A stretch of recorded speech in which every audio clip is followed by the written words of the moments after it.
Hello po, another tao, syempre tao naman talaga, ang gusto at nire-request ng mga viewers at followers. Ito po ay ang basahan ko daw si Leandro Libiste. So alam naman natin kung sino si Leandro Libiste, di ba? Matunog na matunog ngayon ang kanyang pangalan dahil sa mga isinisiwalat niya tungkol sa mga flood control. Ano ba ang nakikita natin kay Libiste, Leandro Libiste? Totoo ba ang mga sinasabi niya? Ito ba ay makatotohanan? Pakita mo sa akin, Tarot. At ano ba ang kaya niyang gawin sa ating gobyerno? Ayan. Tatlo agad. Actually po, ito, isang babae ang talagang nagbigay sa kanya at nagtiwala sa kanya ng anumang sinasabi niya. So, ito yung babae. Paano ko nasabi? May dala po siyang, ayan, timbangan at meron po siyang dalang ebidensya. Binigay talaga sa kanya. But unfortunately, lumalabas po dito na ang babaeng ito is running pa rin. Ayan o, gumagalaw, tumatakbo. So running pa rin kung sino yung nagbigay sa kanya. Tungkol ito sa flood control, sa mga corruption.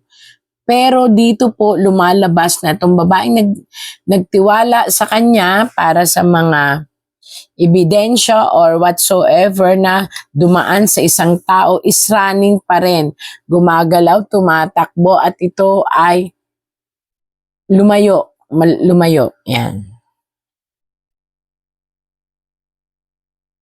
Eventually, hindi ko maintindihan kasi ito ang nagbigay sa kanya, nagtiwala ng ebidensya, na-gathered niya, sabi, ito na naman, tarot lang ho ito ha, sabi dito is running, while dito lumalabas na wala na siya. So hindi ko maintindihan kung ano ibig sabihin po nito kasi dito nakataob, ibig sabihin nito, wala na siya, yun ang pinalalabas. Bakit pinalalabas? May rainbow. Kitang-kita nyo po, ito ay isang rainbow, ito ay isang makatotohanan, ito ay ngayon. Pinakikita rito na itong taong ito na may pamilya, na babae is patay na dito. Yun daw ang ipinalalabas, kaya rainbow, pinalalabas. Pero dito sa una, I don't know po, nalito rin ako, sabi ang tarot, ito yung babae, yun ang kumbaga susi. Maaring ito ay yung punot dulo na nakakaalam ng mga files, ng mga korupsyon. Sabi po rito, ito ay running. Ibig sabihin, gumagalaw pa siya, buhay siya. Tarot lang ho ito ha. Pero dito, pinalalabas na patay na siya. Ibig sabihin, dito sa tarot na to, pinalalabas dito sa kwento is patay na siya. Pero ayon naman po sa tarot, lumalabas na siya ay running. So nakakagulo. May lumalabas na buhay pa siya, may lumalabas na pinalabas lang, na patay na siya. So yun po ang sabi ng tarot. Ako ay tagabasa lang. At ngayon ay wanderer na siya. Ibig sabihin, nagwo-wonder siya. Para siyang hermit na tinatago ang kanyang pagkatao at naglalakbay siya sa isang lugar kung saan malamig. Yun ang sabi po. Ano naman ang dito pumapasok kay Libiste? Pakaingatan din ni Libiste ang mga lumalabas sa kanyang bibig, although ito ay totoong nanggaling dito. Kasi, bakit sinasabing pinag-iingat siya ng tarot? Maraming revelasyon ang lalabas. Marami ang taong alam naman nating maaapektuhan. Maaapektuhan ng mga, anong tawag dito? Ng mga sabi-sabi, ng mga, kumbaga para sa kanila ito isang napakalaking iskandalo na maaaring magdulot ng galit sa puso at manganib, kaya po nakataob, manganib at gumawa ng madahas na pamamaraan para sa kanya. So hindi lahat po ng kanyang sinasabi ay kinatutuwa ng mga taong involved. Kaya mag-ingat po siya. Mag-ingat, bakit? Baka dumating yung time na may masagasaan siya at siya ay mapunta sa hindi magandang sitwasyon at mapahamak. Although, ang puso't isip niya, sa totoo lang po, paniniwalaan natin, siya ay makamasa. I mean, kaya makamasa, ang gusto niya ilabas lahat ng alam niya. Which, yun ang pamamaraan niya to destroy and stop the corruption. Eventually, marami nga po siyang sinasagasaan. So, people noticed they doing something to stop those allegation o rumors o kwento na hawak ni Sir Libiste.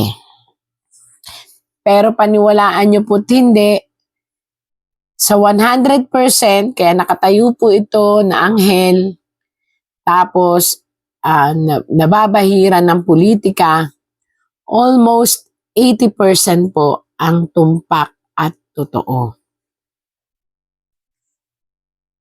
May pagka-weird lang po talaga si Sir Libiste kasi he is so smart.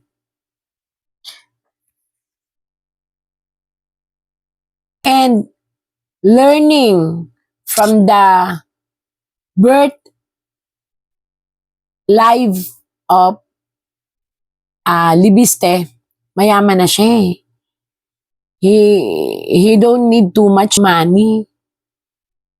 What he wanted really is to share the opportunity kasi nakita niya na corruption talaga ang problema ng Pilipinas.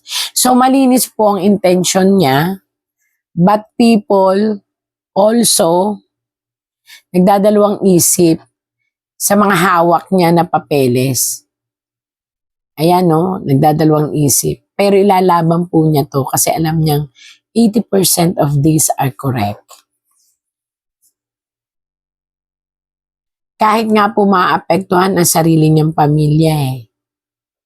Kasi ito ay isang pamilya na ilalaban siya at ilalaban niya, kaso maraming aligasyon, kaya kailangan din niyang proteksyonan ang kanyang sarili. And for the people of the Philippines, handa talaga siyang magpakamatay. Kaya nakatalikod siya, para siyang si Rizal. Handa siyang magpakamatay para isiwalat niya ang lahat ng hawak niyang ebidensya. At napakarami po niyang hawak. 1, 2, 3. 3 mukha ng korupsyon. Bakit ko sinabing 3 mukha ng korupsyon? Yung una isiniwalat na po niya, meron pa po siyang isa pang hawak at meron pang isa na mas matindi. So isa pa lang pala ang sinisiwalat niya. Mayroon pa siyang 2 pang isisiwalat na katiwalian. And lahat po yun ay with evidence. At ang masakit, Dawit-dawit na to. Lahat ng nakaupo, mula baba hanggang sa taas, dawit-dawit na po ito. Naku, ang dami po niyan lilinisin. Para siyang naglilinis, para siyang isang basurero na ang gusto niya malinis lahat yung alam niya na nandun ang pinakamatitinding singaw ng kabuktutan. At ito ay susuportahan ng kanyang ina. Yan. At kahit ang kanyang ina ay nabibigla. Actually, ito po ay nanay and anak. Mismong ang sarili niyang ina nabibigla sa lahat ng nangyayari, sa lahat ng revelasyong nilalabas ni Sir Libiste. Kasi wala siyang kaalam-alam sa sitwasyon, tapos bigla na lang ganun pala kasinsero ang anak niya sa pagsisilbi. But, pakaingatan niyo po kasi may danger po sa life niya. And I tell you po, may isang malaking sangay ng gobyerno na hindi taga rito ang susuporta sa dalawang batang katipunero ng Pilipinas. Katipunero ng tawag kasi halos they fighting their own life. Si Libiste at may isa pang malaking katuwang natutulong para mabungkal yung hawak niyang mga papeles. Mag-ingat po, sir. Ang iyong hangarin ay mabuti pero delikado. Ako po'y tagabasa lang ng tarot. Wala akong kinakampihan. Nakita lang po ng tarot doon na 80% of your evidence are facts, truth, and reliable. So, sinasabi ko po sa inyo, mag-ingat po kayo. Marami kayong masasagasaan. Pero maniwala po kayong marami ang magmamahal sa inyo. Lalo na't ang ipinaglalaban nyo po ay ang mga tao na kumbaga naloko or nakorupsyonan ang taong bayan. So, naniniwala talaga ako na may katipunero pa ngayong panahon na to sa bagong rehiyon, yon. At ikaw ay isa dun. Maaring nandun ka sa matatalinong katipunero noon na may kaya sa buhay. You are being reincarnated. Ayan po. A white reincarnated ng isang tao, isang lalaki na may katungkulan na ipinagpalit ang yaman para sa kanyang pagmamahal sa inang bayan. Ito po yan. Ikaw yan noon. At ngayon, ikaw ay nasa ilalim ng kapangyarihan ng ganong sitwasyon. Ina-active mo. And masaya ka sa ginagawa mo although mapanganib. At ikaw ito ngayon. Hawak mo ang salapi, hawak mo ang katanyagan, hawak mo ang pagkailala, pero nakita mo ang lungkot mo kasi ang gusto mo maisiwalat ang dapat maisiwalat, mailabas ang dapat mailabas at malinis at makatulong sa isang taong alam mong walang kasalanan pero nakulong. Ayan po yan. Ikaw yan. Ito yung gusto mong hangarin. So, yun po ang nakita ng ating tarot kay Sir Libiste.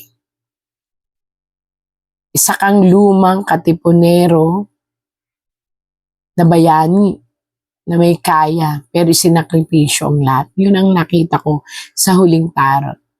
So, sana po ay bilang bagong reincarnation ng taong yun, sana makamtan mo naman ay ang buhay na ligtas.